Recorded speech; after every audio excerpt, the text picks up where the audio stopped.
affected the way I lived. At 18, I joined the U.S. Marine Corps.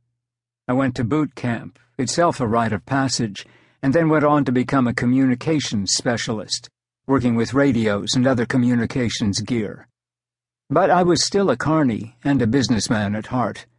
The many skills I'd picked up in that trade would serve me well in the civilian world.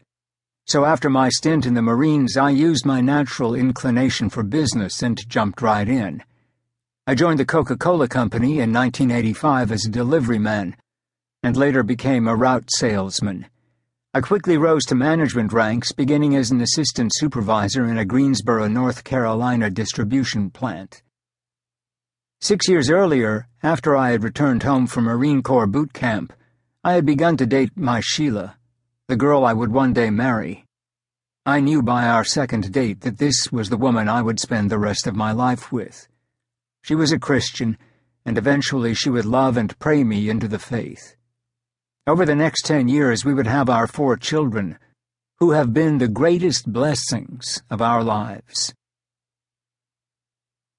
Learning about wrestling, Coca-Cola, and being a man. In the meantime, I'd developed an additional skill set. Football had been a big part of my life growing up, and I'm a pretty big guy, so naturally I thought I would try my hand at professional wrestling. As a side business in North Carolina, I became one half of the professional wrestling tag team, Destruction Incorporated. At that point, I had been affiliated with Coke for 2 years, so my ring name was Sergeant Sprite. I introduced myself to my fans this way. I'm 245 pounds of twisted steel and sex appeal. The man with the power too sweet to be sour. Women want to love me, men want to fight me. I'm the king of sting, the freight train of pain. Whoo, baby, ain't I pretty? Okay, so I wasn't exactly humble. My partner and I lasted 18 months and won lots of fans, but I quit after one of our opposing wrestlers put a dangerous move on me that he agreed he wouldn't use. He could have broken my neck. I was driven to succeed in business and rose quickly up the Coca-Cola corporate ladder. That led to my being in Burlington, North Carolina, in the early 1990s, managing a Coke plant with about 100 employees. I attribute my position to hard work, but also to the principles I learned in the carnival trade from my great-uncle, Woody McBride. My business training proved invaluable since I learned how to manage people from a very early age. But I didn't get a lot of training on what it really meant to be a man. At this point, I was 32. I had not attended church in 8 years other than for a wedding or a funeral. Through a set of circumstances, no doubt engineered by God, I overheard some co-workers talking about their faith. The Lord was tugging at my heart, and when I heard one of the men inviting another to visit his church, I actually butted in and asked why he didn't invite me. Of course, he immediately did.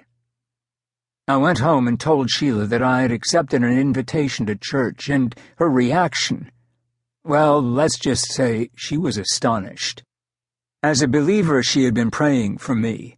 For 8 years, she had even been bringing her Christian friends to the house in the hope that something would rub off, and I would give my life to Christ. The leader who wasn't leading. We went to church the next Sunday morning, which happened to be Super Bowl Sunday, and the pastor's message was, "Whose team are you quarterbacking? God's or Satan's?" He asked, "Are you leading people to heaven or hell with your actions?" It was as though he was speaking directly to me. I wasn't an idiot. I knew I was a leader, and I sure wasn't leading anyone to heaven. I wasn't focused on the Lord. I was focused on myself.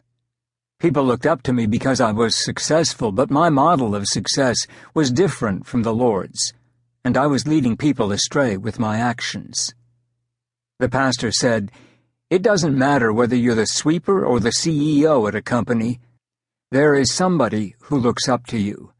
There is somebody you have influence over, somebody who is modeling their life after yours." I felt convicted for the first time. Could it be true that my actions were leading people to hell?